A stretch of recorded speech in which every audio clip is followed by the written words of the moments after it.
अस्सलाम वालेकुम। मेरा नाम गौहर अली है और मैं जो है फिर गोंडा अंडरपास इस्लामाबाद के पास आया हूँ और आप लोगों के लिए वीडियो बना रहा हूँ।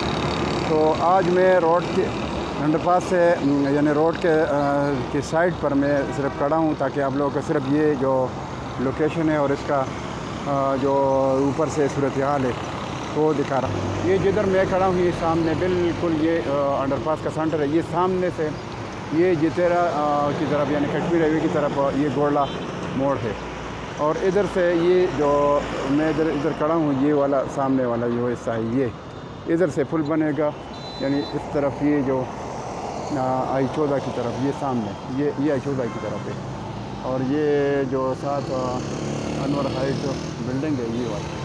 तो इधर से इसके सामने से ये गोला मोड़ जो है ये इसके ऊपर ये पुल बनेगा अंडरपास के ऊपर। तो ये सामने से ये वो सामने जो है ये वाला ये साजिद हॉस्पिटल है और ये सामने जो है दूसरी बिल्डिंग है और साथ ये जो है मुख्तलिफ बिल्डिंग है। ये सामने जो है वो HR रेड लाइन होटल है। तो ये मैं आपको दिखा रहा हूँ।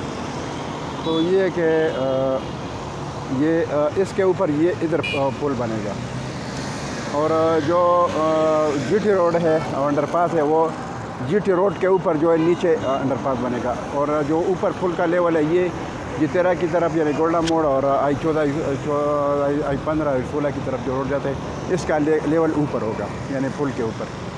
तो और ये मैं जिधर खड़ा हूँ ये रावलपिंडी से यानी ये जो गाड़ी आ रही है ये वाली ये पेशावर की तरफ जा रही है। ये साइन उन्होंने रोड बनाई है इस पर और जो इसकी दूसरी साइड है जिधर रावलपिंडी की तरफ से गाड़ी आ जाती है पेशावर से वो जो सामने दूसरी तरफ जो गाड़ी आ रही है रावलपिंडी की तरफ जा रही है वो दूसरी साइड भी जो है रोड का हिस्सा बना हुआ है और ये बीच में जो अंडरपास का पर काम हो रहा है। तो अभी ये छोटी सी वीडियो थी मैंने आपके लिए बनाई ताकि आप लोगों को अपडेट मिल जाए। तो ये बहुत अच्छा लोकेशन है, ये बहुत बेहतरीन जगह है और इधर से तकरीबन अगर लोकेशन के हिसाब से देख ले तो इधर से एयरपोर्ट भी नज़दीक है, मोटरवे भी नज़दीक है। इधर से इस्लामाबाद की तरफ अगर जाना चाहते हैं तो वो भी नज़दीक है क्योंकि इधर से ये जो तेरा की तरफ रोड जाता है ये वही इस्लामाबाद इंटरचेंज है जितेरा के साथ जो इंटरचेंज बना है। उधर से कश्मीर हाईवे की तरफ इस्लामाबाद की तरफ भी जा सकते हैं। बाकी जो इधर से अगर कोई सदर जाना चाहते हैं तो वो भी नज़दीक है। अगर फिरोज़ा अड्डा जाना चाहते हैं फैज़ाबाद की तरफ जो इस्लामाबाद एक्सप्रेस वे है मरी रोड की तरफ तो वो भी नज़दीक है। तो ये बहुत बेहतरीन लोकेशन है। तो इसलिए मैं पहले भी वीडियो में अक्सर बताते रहता हूँ कि अभी जो I-14 I-15 I-16 का जो रेट है वो भी फिर भी इतना ज़्यादा हो रहा है लेकिन इतना ज़्यादा नहीं है जितना इसका जंप लगेगा जब ये अंडरपास जो है तैयार हो जाए मुकम्मल हो जाए।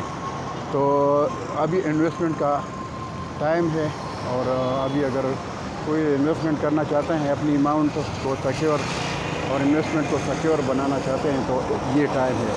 तो I-14 में I-15 I-16 में कमर्शियल प्लाट भी ले सकते हैं और रेजिडेंशियल भी ले सकते हैं और इसके अलावा जो है अगर तैयार घर जो है ले सकते हैं तो तैयार घर सबसे बेस्ट है और अगर तैयार कमर्शियल है तो उसका ये फ़ायदा है कि उसका मतलब जिस टाइम वो ले ले उसका रिटर्न शुरू हो जाएगा। तो ये बेस्ट इन्वेस्टमेंट है अगर घर ले ले। तो मैंने पहले भी आप लोगों को बताया तो और अभी बता रहा हूँ। तो ये बहुत बेहतरीन लोकेशन और इसका जंप लगेगा और रहने के लिहाज से जो है रेंट के लिहाज से भी ये I-14 I-15 I-16 ये लोकेशन बहुत बेहतरीन है। वजह उसमें ये है कि मैंने आपको जिस तरह पहले बताया कि इधर से एयरपोर्ट भी नज़दीक है, मोटरवे भी नज़दीक है, इस्लामाबाद भी नज़दीक है और सदर भी नज़दीक है, फिरोज़ा अड्डा भी और फैज़ाबाद और मरी रोड भी इधर से नज़दीक है एक्सेस है। तो इस वजह से इधर जो लोग रहेंगे अगर कोई इस्लामाबाद में जिसकी मुलाजिमत है और वो रेंट पर रहना चाहते हैं तो इधर वो आसानी से रह सकते हैं। तो इस वजह से इसमें अगर आप घर ले लें तो रेंट के लिए इधर जो है बड़ा चांस है और रेंट इसका इधर का रेंट भी ज़्यादा है और भी बढ़ जाएगा। तो इस वजह से इधर इन्वेस्टमेंट करें। तो इसके साथ मैं आपसे जा चाहता हूँ। इंशाल्लाह नेक्स्ट वीडियो के साथ फिर हाज़िर होंगे। अल्लाह हाफ़िज़। Thank you.